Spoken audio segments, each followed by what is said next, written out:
I do feel like the marketers are the cheerleaders of the business, and it's really important that they celebrate the successes, and they can also be the most underestimated and the most powerful team in a business. They're the people that will help you ultimately convert, and most instances of conversion happen in that having the foundations of good performance, knowing what media you're buying, knowing that you've got the right mix, knowing that you've spent the right money, but ultimately tipping people over the edge to buy comes from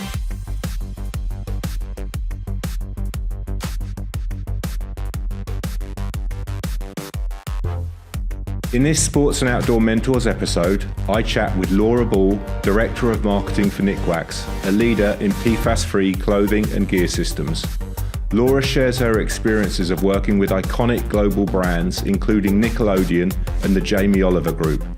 She discusses leveraging lessons learned from these highly competitive, fast-moving businesses to help bring the Nikwax brand to a broad global consumer base.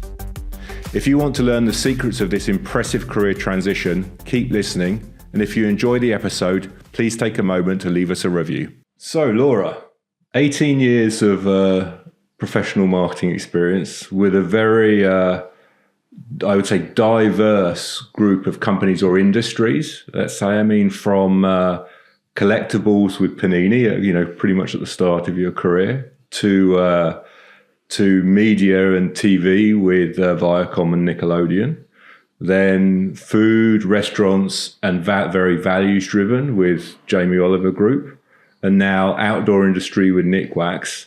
So now I want to come back to all of those previous experiences because I'm sure they're super interesting. But how did you find yourself in the outdoor industry? Why the outdoor industry? Yeah, it's definitely an unconventional route to the outdoor industry for sure. I think, to be honest, even further back than that, I started actually in a very unconventional place, which was at Panini doing content writing. So I actually just used to interview celebrities for a living, which in and of itself brings its own skills. But very much as I went into the marketing, it was more about performance marketing. So I started off at Panini, a lot of subscriptions marketing back in the day, where you try and get all of the people to buy the magazines and subscribe for a year, 6 months, and working across all the titles there. So it was very much about hitting those hard numbers. I moved quite quickly, I'd say, over to the digital agency, where I learned a huge amount about sort of the evolution of digital. I was very much in the heart of that with them. So it was sort of your websites, apps, online gaming, coming up with sort of site maps and selling in those propositions to clients. So it really sort of cut my teeth in terms of talking to people, selling in ideas, and also that evolution of digital at the time was quite unfamiliar and a little bit frightening for everybody. So I think trying to reassure people was a huge part of my role there as well, just selling in, reassuring, and also shadowing some quite incredible account managers and a business owner who had to apply a level of agility to a sort of small to medium-sized business and apply that to quite big clients. So at the time, I think we had Chelsea Football Club, NSPCC, we had Tops Football. You had to apply different sort of approaches to each of those clients. And I learned a huge amount of how to deal with people from him in quite a calm way, negotiate with people, and just give them what they wanted. So I think agency was really important for me, just from a marketing perspective before I went back in-house. Then I kind of consider, in terms of sort of big companies, global multinational companies, Viacom to be sort of my big break. I remember getting it at age 25 and just being so in awe, arriving at the offices in London and being so incredibly overwhelmed, being asked to send a fax back in the day and not knowing how to do it and thinking, I don't know how to do that. Who do I ask? But quite quickly getting in the rhythm of the brand. Again, I got the job mostly because of my digital experience from the agency. And also thinking of new ways to present yourself. I'd presented my CV in a rather original way, which had caught the attention of the VP of marketing at that time, Alison, who actually became an incredible boss and leader for me and really modelled how I felt in the future I wanted to be for others. A really strong female leader brilliant, visionary, very thoughtful about the things that I should be. And Nickelodeon in particular was very fast moving. It was, we are doing this media plan with this agency. You will be working on this digital creative with this digital agency. And we would just push out shows one after the other, maybe six a year per channel. So we really were working at quite a pace. So it was quite a pressurized environment, I would say, but it really got you very quickly into the head of a potential consumer. For me, that was obviously children or parents, but you did not have time to stop doing that. So enormously, I think that performance marketing element was really at the heart of what I did. Yeah. Then a big flip change. I moved on to Jamie Oliver, became the head of global marketing there eventually. Started off actually as a brand marketing manager, focusing on his TV and his books. At a really critical time for Jamie, moved very much into the health space, a deliberate move into the health space, completely different to television, but still very much the way that you anchored the marketing was through the media buy. The biggest change for me in my whole career probably was at Jamie's, because it moved from a performance-only kind of approach to flipping it on its head entirely to an emotion-based approach. Yeah. I will never forget, it was, from me, if I had one key takeout from Jamie Oliver, it would be start with heart. Start with the emotion that you want people to feel or the pain they are feeling, and offer a solution or help them find a path to get to what they need, how you want to sell it, or something. It's not always necessarily a product, and it wasn't always a product with Jamie. Yes, we had a TV show, but there were many other areas where we were talking about government rallying and health of children in the country, where it wasn't a physical product and it wasn't necessarily a service. It was more of a kind of rallying cry to move us forward as a society. The big change for me being from Jamie to Nikwax was I learned about purpose. Okay. And that really sung to me in terms at Jamie's. Yeah. And then I saw at Nickwax a similar thread of emotion connected to marketing. So I really felt like I developed hugely at Jamie's, and I wanted to continue that kind of purpose-driven marketing. And the outdoor industry had a huge amount to offer in that respect. So, for me, part of the attraction to Nikwax was we don't use forever plastics. We never have. Nick had started it on his own. It quite literally was Nickwax. So it was very, we hadn't used aerosols. We'd been PFAS free. We'd won Sunday Times Best Green Companies. It was very closely connected to preserving nature for future generations. Yeah. Jamie's was, let's preserve our health to look after future generations. Yeah. And I just shifted over to let's look at make sure that we look after all that we have for our kids, grandkids, great-grandkids. So for me, although it seemed unconventional, actually, there was the big turning point was Jamie's. I'd moved from performance-based to purpose, emotion-driven marketing, but also I'd felt personally like there was more I could deliver than just solely statistics. I wanted to actually deliver a message that would benefit society in the future. Yeah. Now, the outdoor industry tends to be known as a little bit more conservative and not so fast moving. So how have you found that transition from pretty fast moving industries for something that's a little bit maybe more cautious and a little bit more slow in its evolution? Oh, that's quite interesting, because for Nikwax and Paramo, it's been slightly different. So we became employee owned not so long ago.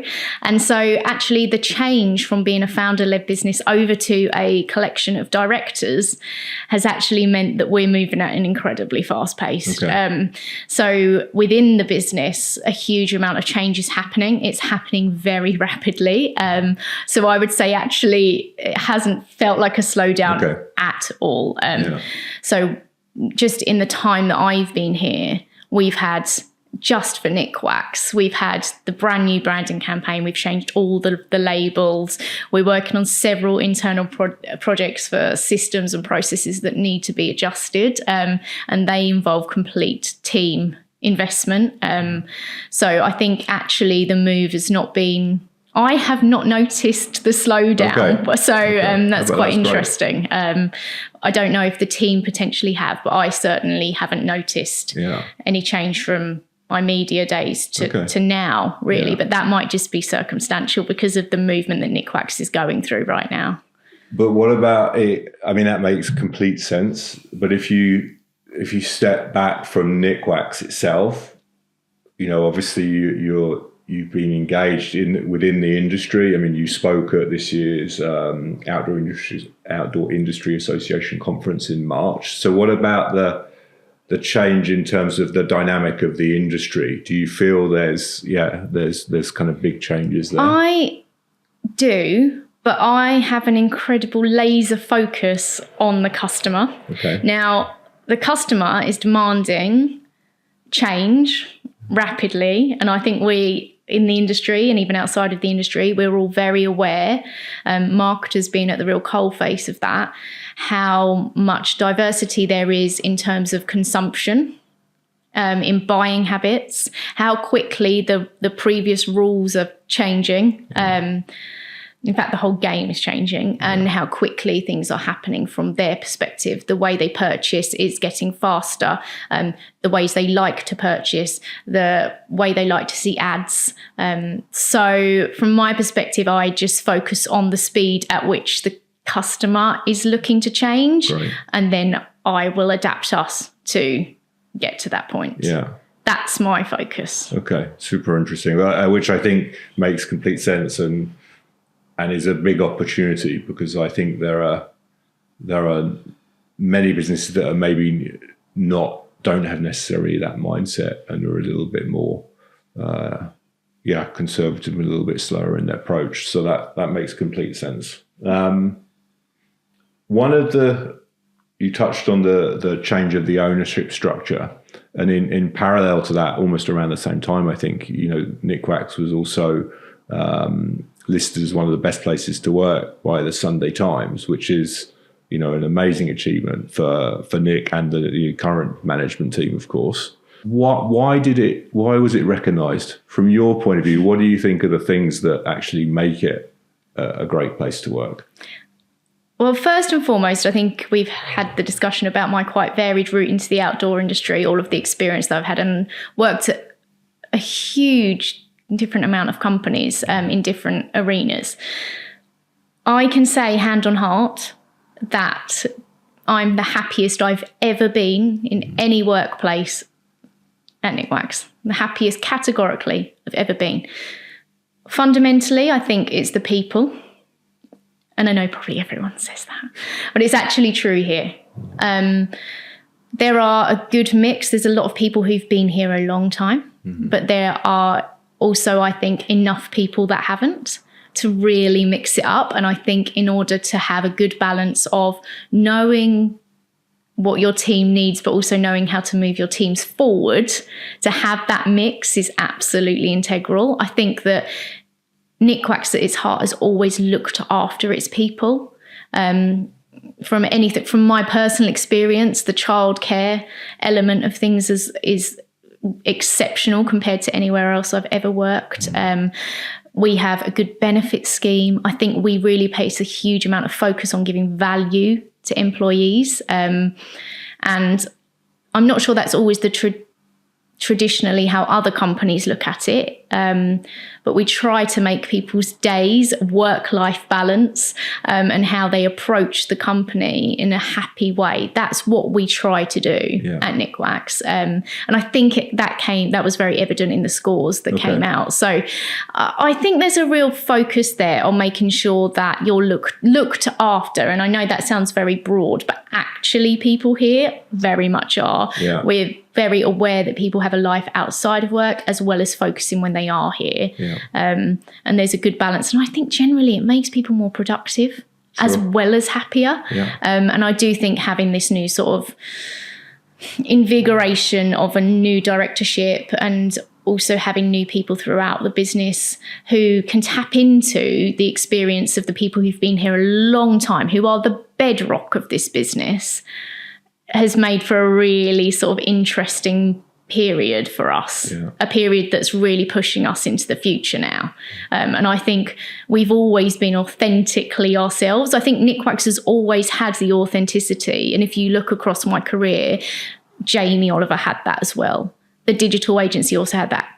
Having the honesty at the core of the business, being able to be authentic, makes a marketer's job a lot easier.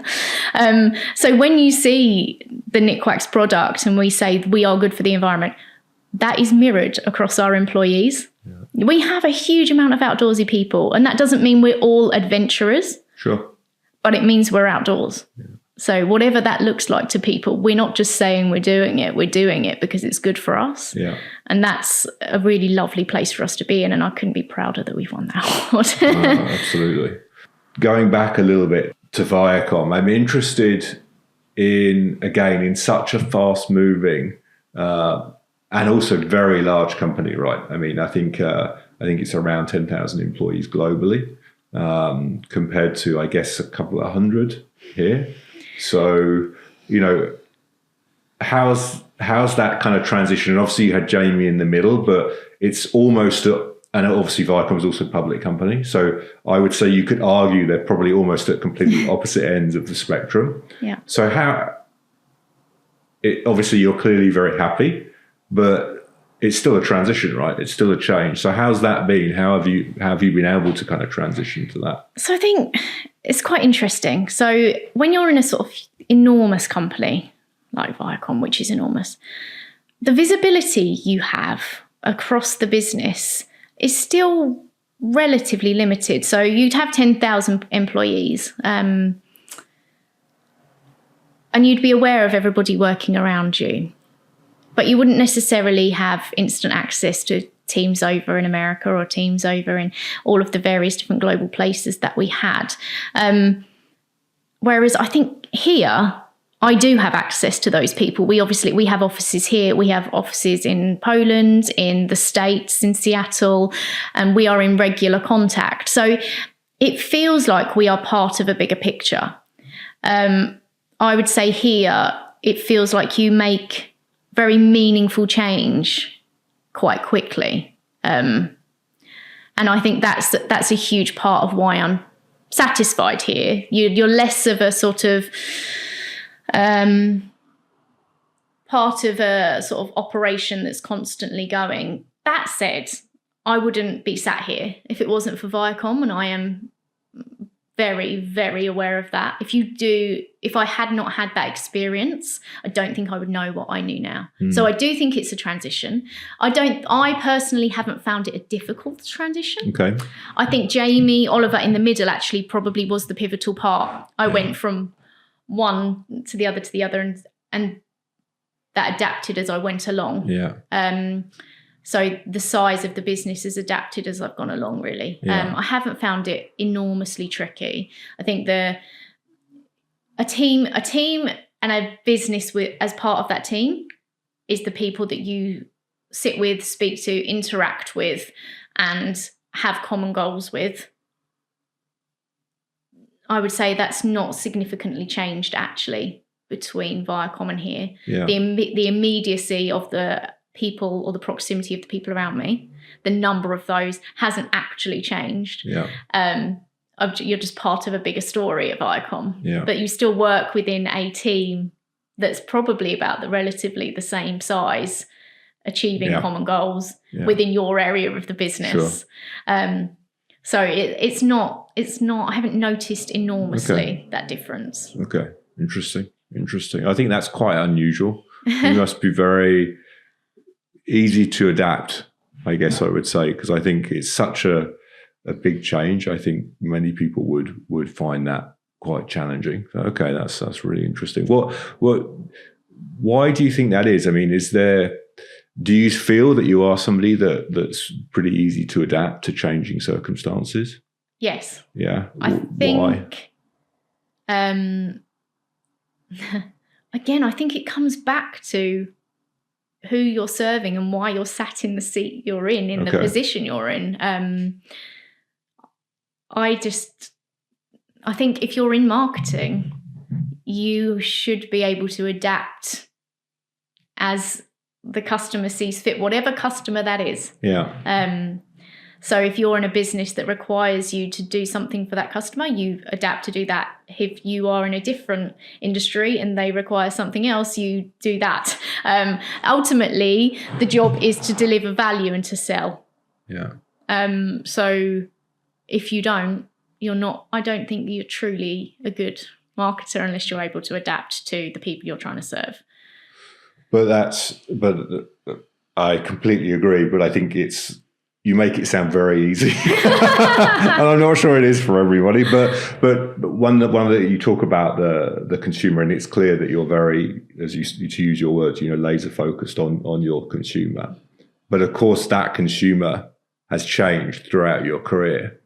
So what about that? I mean, because one day, when you're at Nickelodeon, you're focused on, I guess, I don't know what age of child, but I guess a reasonably young a child, to now you're focused on certainly not a child anymore, a much older consumer, let's say, although probably an opportunity to bring that target age down a little bit more.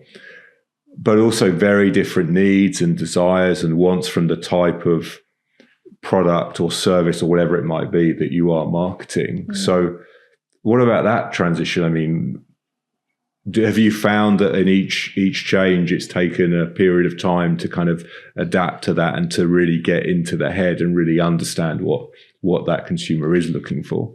I put a huge amount of focus on research. Okay. So although previously in some of these questions, I've very much said we start with heart, that does not mean by it at all that we neglect performance here. Yeah. The performance element and understanding who that customer is, the statistics behind it, understanding exactly what they do, how they do it, how old they are, what activities they do. Yeah. I very much still have my eye on that. I have used that throughout my career. Yeah. I learned how to do it at Viacom. That probably actually, to your point, is one of the more significant changes. Very research heavy, had our own research department. Yeah. Had a huge amount of insight globally.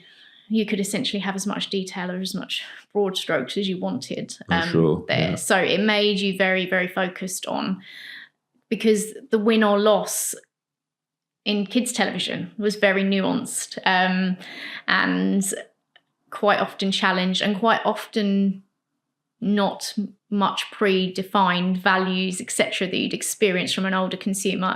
A lot more, they were a lot more reactive, a lot more sort of instant experience driven. So for me, the reliance on research is really important. The reliance on the performance marketing is definitely still there. Yeah. So I guess it's a sort of don't assume because we're saying we start with heart in this team that we haven't done the foundational work, because that's almost like the bread and butter for me. Yeah.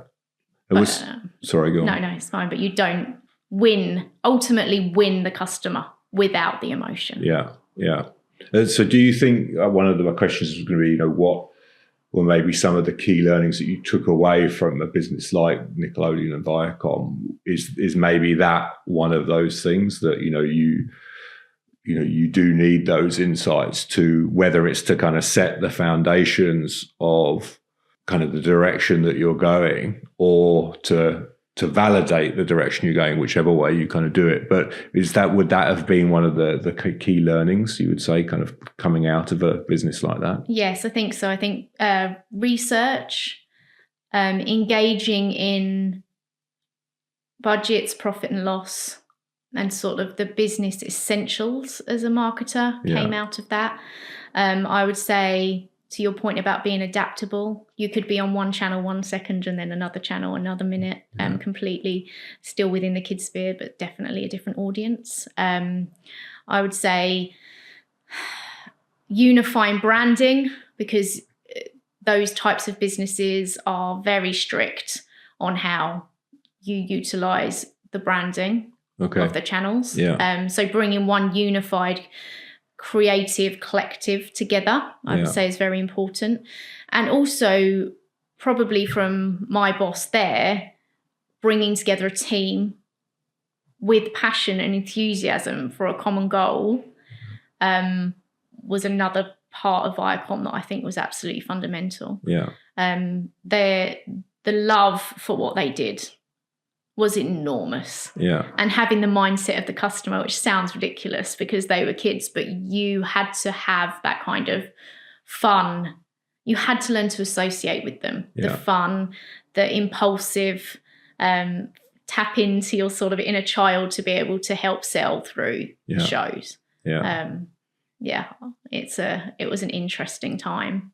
And what is there any of those that come to mind, that any of those kind of learnings, key learnings come to mind that you think you've kind of somehow been able to implement that or certainly bring that and put that into use in your role today? Yeah, I mean, for most people probably listening to this, it probably sounds like a bit of a jump, but actually the simplification of messaging is the most important element of that for me. Being able to make the complex simple, that then you can build layers of complexity upon, is probably the basis of human understanding, and that's the key. So I'd say that's probably the biggest part, alongside transitioning into a leadership position. Modeling the behaviors that I've seen over the years, learning from those people, and some of them were exceptional. I've been so incredibly fortunate to have exceptional leaders throughout my career, and I think only now I'm in one myself, I realise just how brilliant they are. You know that when you sit down and you talk to your team and you think, what would so-and-so have done in this situation? And I'd learned something from every single one of them. The agency, John was very good at being agile. He was very good at making sure that we transferred our skills to the needs of clients. He was very empathetic. I think then I moved to Alison, who was the VP. She was very passionate. She was very good at building a team. She was very good at getting kind of followers to her vision, and also making sure that everyone in her team had those business basics, that she was thinking of us being leaders in the future. She wasn't thinking, I joined that business as a marketing executive, but she was building me to be a leader from that point, which I'll forever be thankful for. And then at Jamie Oliver, Jeremy was the CMO there, and the negotiation power of Jeremy was quite exceptional, learning to deal with lots of different people, different personalities, and how to communicate effectively internally to get buy-in to an idea, get everybody on the same page, give everyone strategic vision. So across that period, I've experienced a lot of brilliant leaders. And now I have Adam, who's the CEO of the group, who is nothing but encouraging. He gives me enough space to do my job, to have the autonomy, to make sure that we drive the business forward, but he's there if I need to lean on him. So I think I've been incredibly fortunate throughout my career to have all of those people, and without one of them, it wouldn't be the same story. Interesting.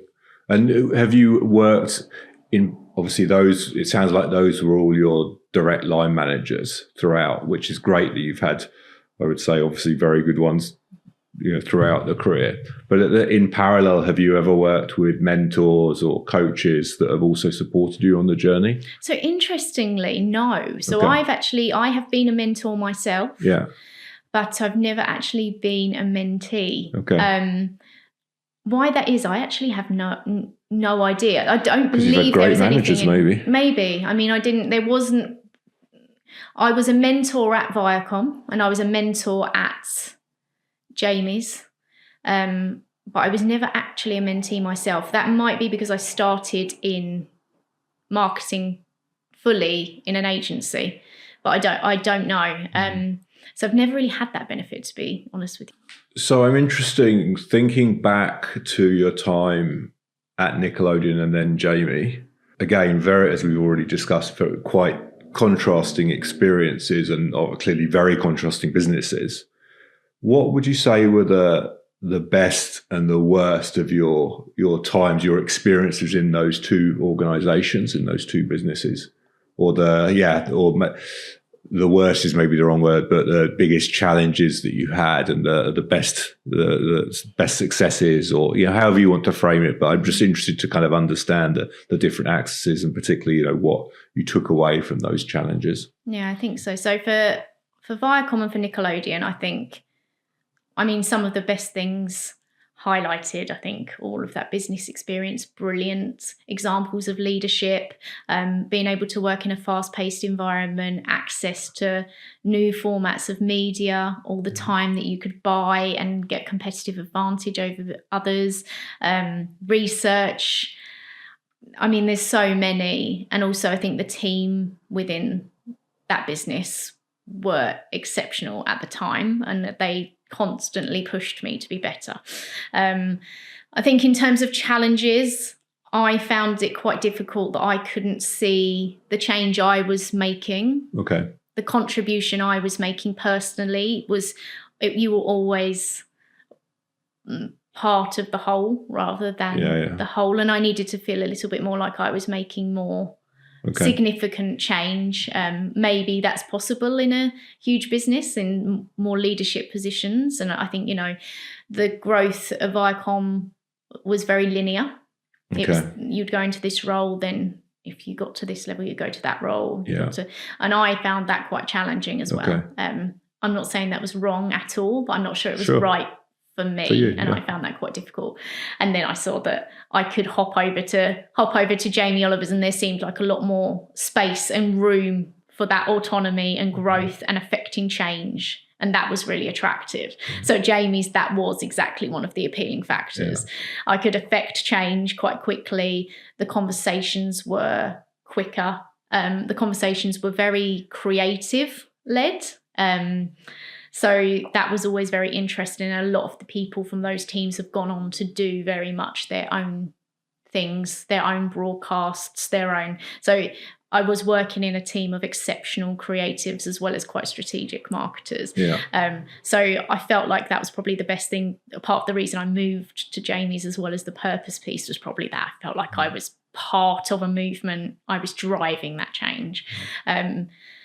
Sometimes at Jamie Oliver, because he's just so brilliant, it felt like that change happened quite often. We would do a lot of things all at once, and his gut instinct was very, very strong, and almost frustrating to a point. So we'd do a plan, which is my natural inclination for anybody who knows me. I'd be like, right, this is the plan, and we'd go in and deliver the plan, and then Jamie would have some kind of exceptionally creative idea or something that would tap into the audience, and it would be the most frustrating thing in the world, because you'd go in, you'd be like, this is the plan, this is what we're going to do, isn't it awesome? And Jamie would be like, yeah, but don't you think if we did this thing over here, it would be absolutely 10,000 times better? And you'd sit there thinking, yes.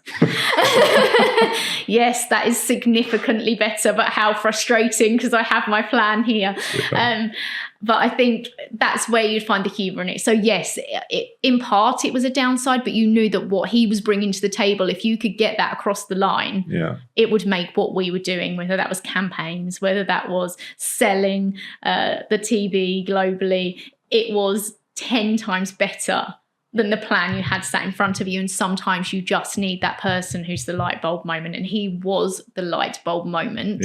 And I was very much the kind of, okay, right now we're going to pivot, and we are going to do that because it's the right thing to do. But how do we get there, and how do we get there quickly with all of the team that we've got? So we would spend a huge amount of time together as a team, very sort of sat in a room going, right, how do we make that happen? Because we all know that is brilliant, and then we'd go off and do that. So I think there was definitely contrast. There's probably more contrast between Viacom and Jamie Oliver than there was between either of those and Nickwax, to be frank. It's interesting, again, another example of a strong ability to be able to adapt, right? I mean, that's a prime example. I like adaptability and speed, I would say, are two things that kind of already clearly stand out, that are maybe some superpowers, if you like, from you. Which I think in this day and age is just vital, right?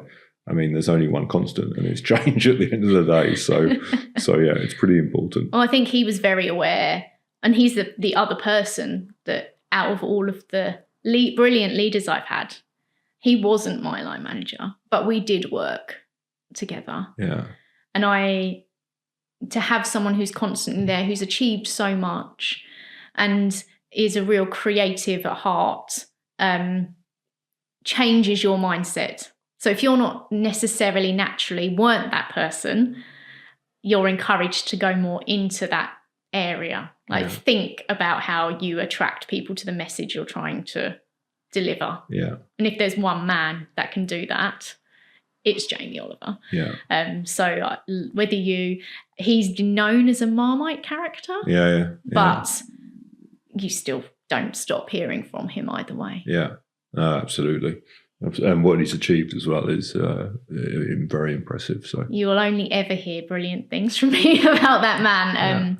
And it puts you out of your comfort zone, though, which is good. I think that's absolutely so vital for marketers these days. Try and make a point of being uncomfortable. Yeah. Hire people who have put themselves in uncomfortable positions, who aren't necessarily, that they might have done different roles and they might have experienced different things and have deliberately gone, oh, I'm not sure about that, I'll go and do it. Yeah. I would always, people in my team did that and go, can I try that? I don't know how to do it, but can I try? Yeah. Always, rather than just staying in the safe zone for years. Making a point of being uncomfortable is how you learn. Yeah. So try and find the things that make you uncomfortable. Don't worry about people judging you for doing that, because one of those key things is to always ask questions. It doesn't matter if it's the silliest question in the room, because I've sat in rooms with people who are now very senior in their businesses and leaders and founders of businesses. And I've sat there and gone, you've really asked that question. And everybody knows the answer to that question, but they didn't. And now they know that piece of information. They've now tied that up to 10 other pieces of information they've known, found a collective story and found the competitive advantage that nobody else has noticed. Mm-hmm. So just don't be afraid to ask the really stupid question, because that stupid question that you're perceiving as very silly is actually the answer that unlocks the whole story, that might just give you something that other people don't have.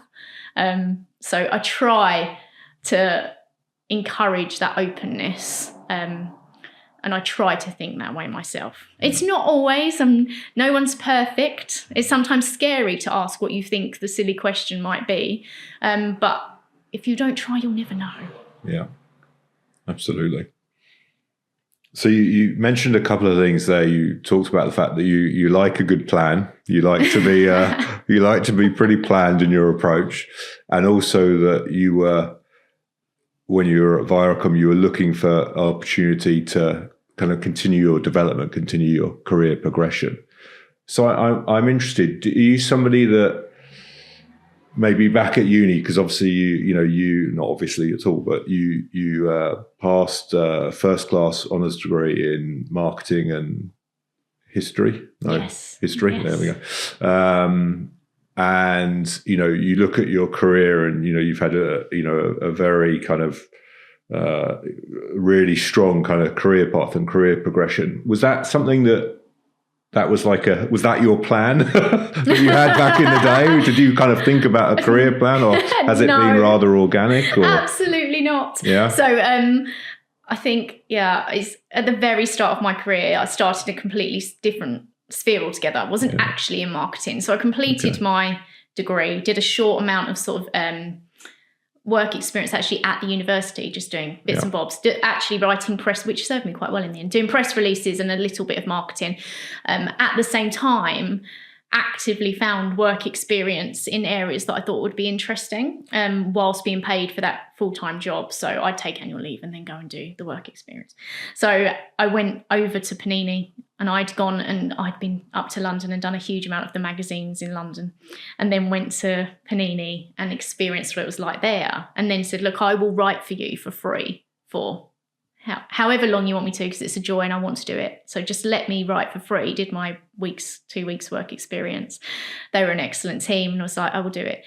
And the editor at that time said, okay, you can write for free for us. If it's up to scratch, then just keep sending them in. And I did that probably for, I think probably about 8 or 9 months, just completely free of charge. And I was happy to do it. It wasn't a problem to do it free. And then they said to me, okay, you've proven yourself enough. Do you want to just come and work for us? And that was the very first step where I realised that kind of, it's not just about get the degree, get the qualifications, follow the linear path. It was look for the opportunity, see where the gap is, find the gap, and go after the gap. Yeah. So, and try and fill that for someone. Yeah. Fill what's needed and skill set. So find the skill set you need, develop it, and find where you need to go. And I went in through that untraditional route into writing. Did that for a while, then moved over into marketing, into the marketing team, because they had an opening there. And thought, actually, this is where I need to be. This is where my experience is. I see myself growing. I've never had a plan, say, this is my 5-year plan, this is my 10-year plan, this is where I'm heading. Never. Okay. I've gone, okay, where is interesting that I would love to work, that seems like it has a really interesting ethos, exciting, where I could develop into areas that I don't know or understand. And what does that look like for me? So I've always chased the interesting. Yeah. And gone, right, I'll go after that because that looks like there's a gap there that's not being filled where I could bring a skill set that would move that forward. So I've always chased those kind of opportunities. Yeah. Okay. So it's almost it's ambition in a sense of to continue your own personal development and kind of finding those new opportunities to continue learning, essentially. It's always the new opportunities that I think are interesting I would move into. Yeah. And I mean, I was at James for about, I think, six or 7 years, and I was at Viacom for about 4, I think. So there for a while. I think it's just making sure that you're continuously learning. Yeah. And I like the exposure to different industries, and I think that's served me well. Yeah. Now I'm at Nikwax. Sure. Actually, what's interesting to me is more about learning about being a part of that directorship and how everyone is applying their own skills to the different areas that I do not know about. I do not profess to know about every area that everyone covers, and don't at this point need to in my career. But I find that very interesting because I will see, the COO doing something that is completely out of my comfort zone, but want to know more about that. So it's just finding the time as you get more into leadership. I think it's finding the time to explore that when you can be much more nimble when you're in your more junior roles, I think, and more adaptable to learning. It's just trying to remember to keep that going as you get, 1, older, and 2, you go into leadership positions where more people rely on you to deliver on more, and you also have such a responsibility to your team, which I feel immensely a lot of the time, to make sure that you're always learning. But Nikwax has been like a huge learning curve for me. Enormous, absolutely enormous, as an industry, as to how we approach things, about how we market things and why we do that, and where the scope is for growth for us. So what's been the biggest surprise then in that learning curve? That Nikwax has all the foundations. What I love about some of the business that I've worked, particularly this one and the previous, is that they have all of the core components. They have the authenticity of the brand. They're doing all the good stuff, right? They're doing all of the good stuff that people would love to hear about. It's how can I supercharge what's already there? Because the worst thing for a marketer to have to come into, in my opinion, the roles that I don't have not chased are roles where it's you have to polish something that isn't good for anyone. Yeah. They're a challenge, and part of the reason why I've started to move into the sphere that I've moved into. Because when you have to sell things that aren't as truthful, that aren't serving purpose, that aren't delivering what they say they deliver, that makes marketing 10 times harder. Yeah. Whereas the biggest surprise at Nikwax, and I got an inkling when I spoke to everyone in the interviews, when I got here, was you've got all of the component parts. You've got the heritage, and you've been doing all of the sort of environmental stewardship. We have not been using forever plastic since inception. We don't use the aerosols. All you need me for is to supercharge this message, right? You know, you've been doing a great job. This business has been built by Nick and the team and Adam over the last nearly 50 years. Now it's how do you bring that story to everybody in 2025? Because you've got the foundations. It's perfect for me. You've lined up all the ducks are in a row. I've just got to amplify. I'm the speaker. Yeah. I'm the megaphone to this. You guys have done it. You know, the worst scenario for a marketer is to be like, oh, we've got to sell a message that's not truthful, that's not authentic to the audience, that's not delivering what it says it delivers. They're the roles that I won't chase and never will, because it's not only does it make it 10 times harder work, just to be completely frank with you, but also because it doesn't give you purpose in your job, and therefore you just don't feel as satisfied. Whereas my previous 2 roles, I know what direction we're supposed to be heading and that all of the components are in place. All I need to do is tell more truth to more people. Yeah. Perfect position to be in. Absolutely. So you mentioned a few minutes ago that you, now you're in a more of a senior leadership role. You know, you're obviously investing a lot of time in supporting and guiding and coaching your team. But also you're always kind of open to kind of learning and observing what other people within the business are doing. So trying to learn there. But at the same time, you're married, you have a young family. So are you able to find a good balance? So this is one of the biggest questions, I think, for women in leadership. And I was even dwelling on this last night before this interview, anticipating this very question. The truth from a Nickwax perspective is, I, hand on heart, don't think that Nickwax could do any more for me than they already do. Yeah. And that's the complete and utter truth of it. They are, when it comes to being a mother in particular, I think that they have always been incredibly supportive of their staff, and I've seen nothing but support, whether that is, your child's sick, or they've been pulled out of nursery, or none of the many other myriad of things that have happened. Even in the last 6 months, I could list about 1,000 things that happen when you're trying to just do your job. Nikwax enables you, and part of the reason it won the Sunday Times Award is because of that very support. That's financially supporting us, that is offering the childcare for us, that is when life happens, they're there. Yeah. And Adam is an incredibly supportive CEO, incredibly empathetic. All of that said, being a leader who is a woman does come with challenges sometimes. And that is not a consequence sometimes of the business you are in. And it's not for me. It's not. I don't think they could do anymore. I think that sometimes you are quite simply juggling having a family and also being the best employee you can. It's very sort of pertinent at the moment for me. I have a 6-year-old and a 2-year-old. So the 2-year-old obviously is in that age where it's, quite intense having a toddler.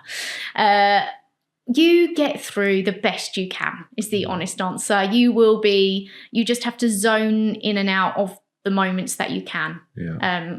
I get the flexibility I need from work to be able to do that. But that doesn't mean that while I'm doing some kind of strategic plan for the next 5 years for work, I also don't have 100 WhatsApp messages on the mums group at school asking what they need for the next colour run, school play, teachers' presents for end of term.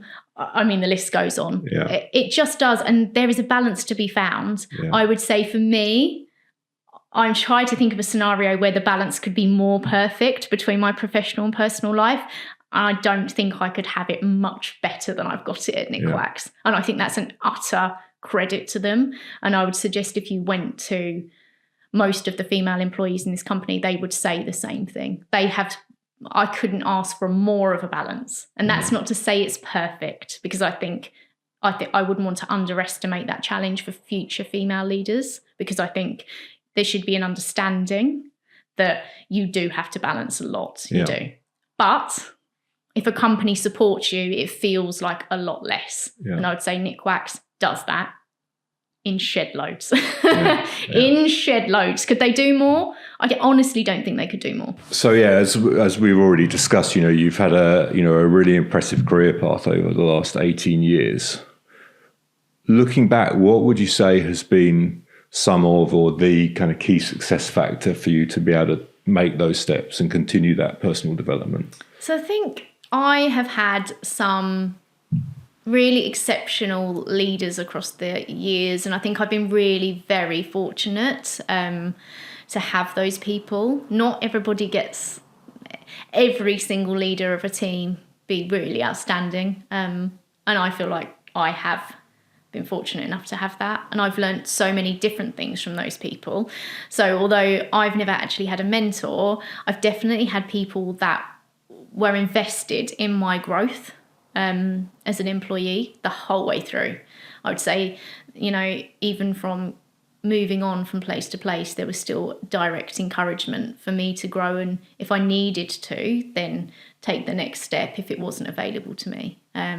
So I think that's been really interesting, and I don't think it's something that everybody has.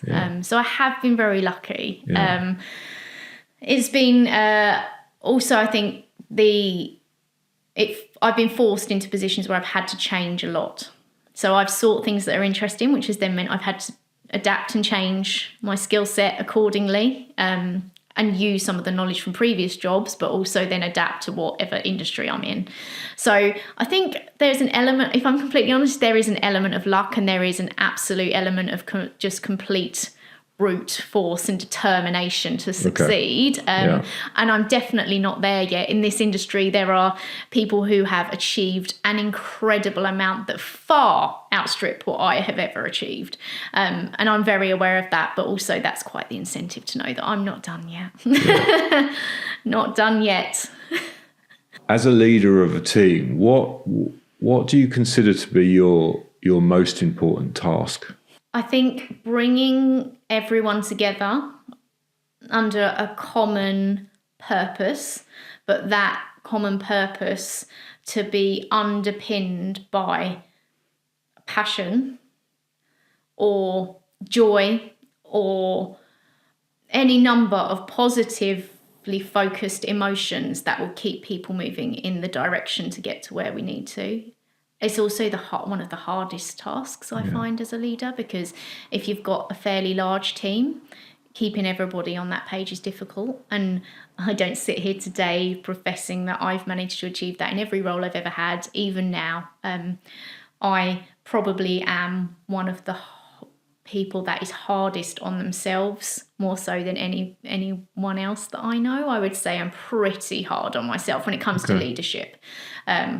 Where you feel like you have done well with a particular team member, or you've not done so well with another team member, keeping that balance across all of them all the time is a challenge, and I feel an immense duty to do that, because you don't always give them the answers that they want to hear.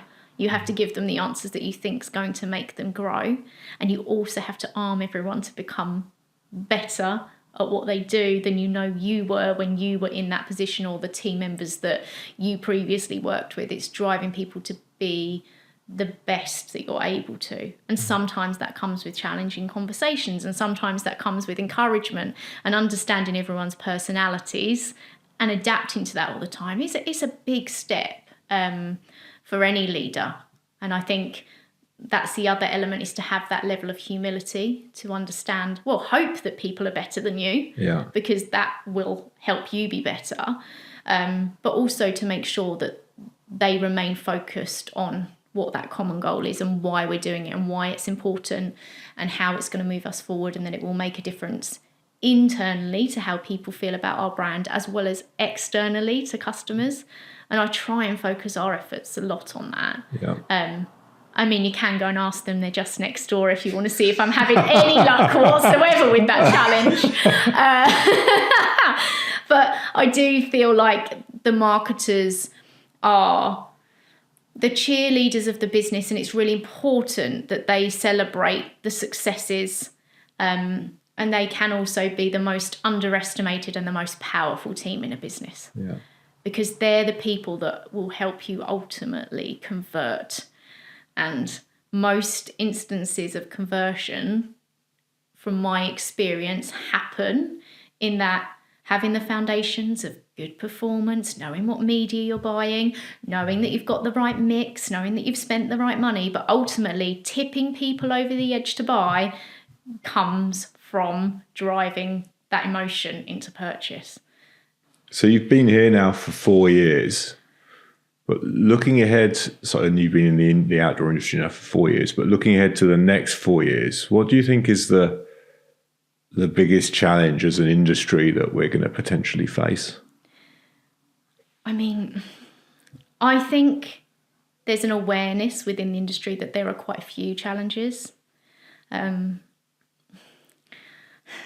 I mean, there's so much change at the moment. Supply change, the global economy, the political situation, the fast development of e-commerce. I mean, the list goes on and on and on and on. And sometimes I'd imagine it can feel quite challenging to those in senior leadership positions.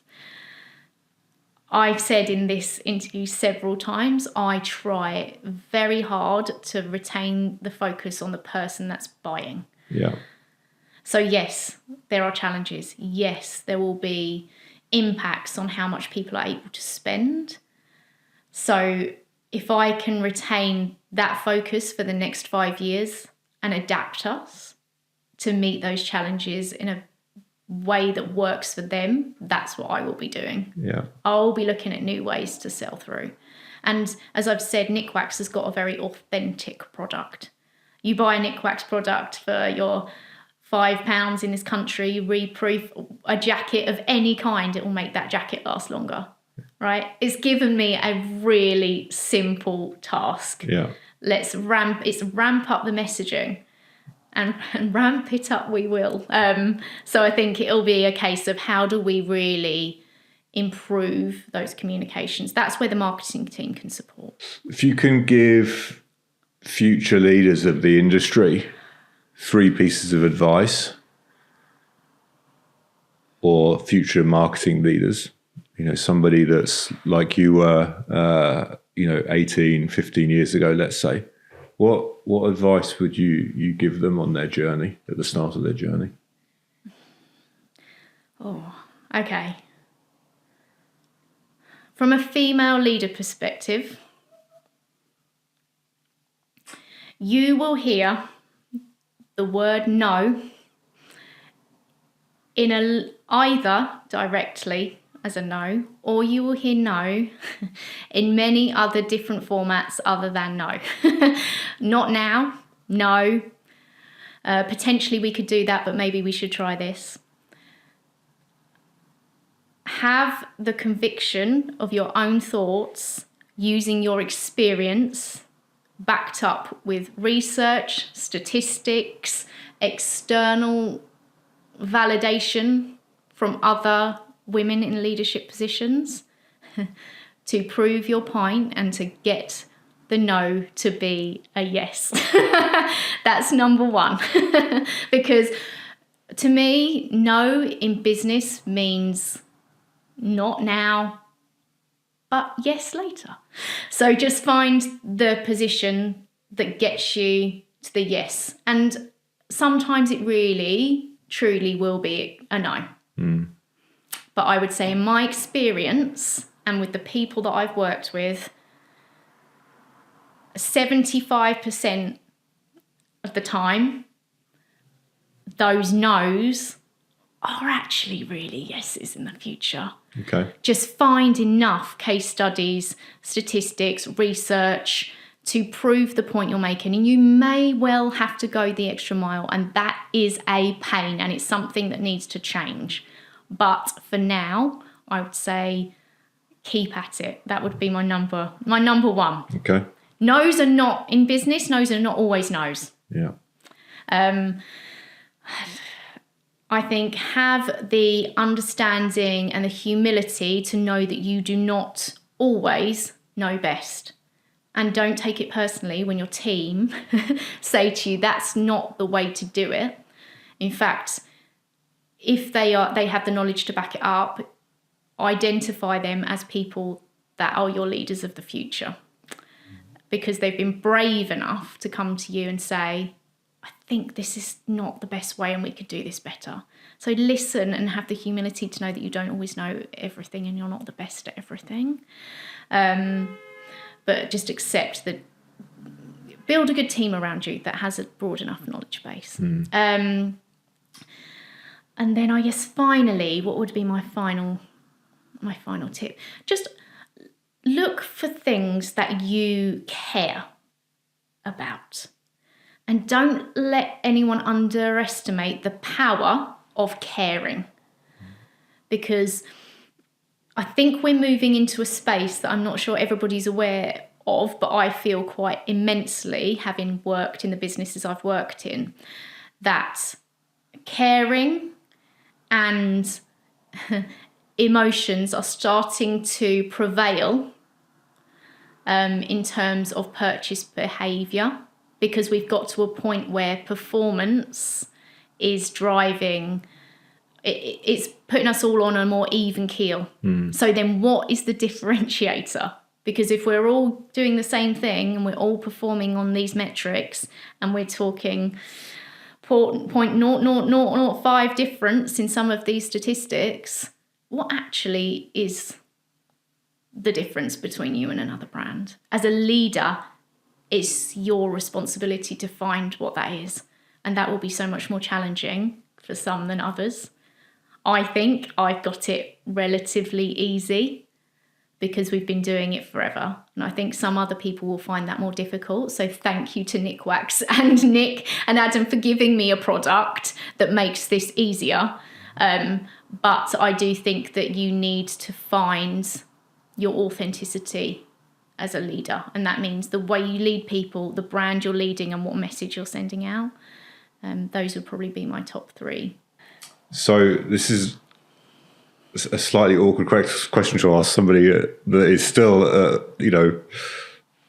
a reasonably early stage in their career, despite the fact that, considering what you've achieved. But if you were to retire today, if you were to, hang up your nicely waterproof jacket with Nickwax, what would your message be to your team?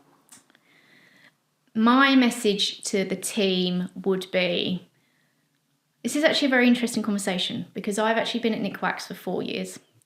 One of those years, I was on maternity leave, having my second child. So I've actually not retired, but I had to have this very conversation with my team for a momentary pause in my career. And I said to them that I am immensely proud of what they have achieved so far. And I would echo that now. Immensely proud of them. I think they're absolutely heading in the right direction. I can see development happening. I think that they're pushing proactively forward. I would say keep going. I'd give them all those leadership tips I've just given you, particularly the women. And I would say here's a strategic plan for the next 5 to 10 years, just in case you need it. You don't have to have it, but here it is just in case you need it, because I would never want to leave them in the lurch. So I think that's probably what I would say. However, I think I'm a very long way from retirement and a very long way from that very discussion. Absolutely. So hopefully we've got a little while yet. Yeah, fingers crossed. I'm sure. Brilliant. Well, look, thank you very much, Laura, for your time and sharing so much great insights. I think for me, it's a pleasure to talk to somebody that has such a varied background. I think there's a lot, certainly for me, to learn from that, and I hope that the audience feel the same. So I really appreciate you being so open and taking the time to meet me today, because I became one of the other things that you had on your schedule. So thank you very much. Thank you. Thanks so much for listening to this episode. Please ensure you click the follow button on your podcast app so you never miss a new episode. And if you're interested in what else we're doing, please make sure to follow us on LinkedIn. I'm Dan Trapp, and you've been listening to Sports and Outdoor Mentors.